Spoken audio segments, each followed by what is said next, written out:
As a child growing up, Jamaican parents them strongly believe in Christianity.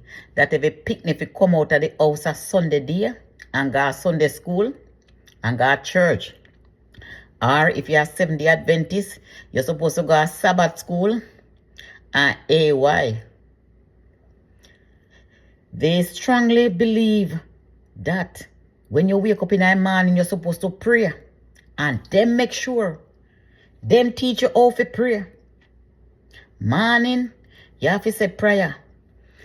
Get the plate of food, you have to say your grace. Going to bed, you have to say your prayer. And then it was the norm for every little child and children were born. Your parents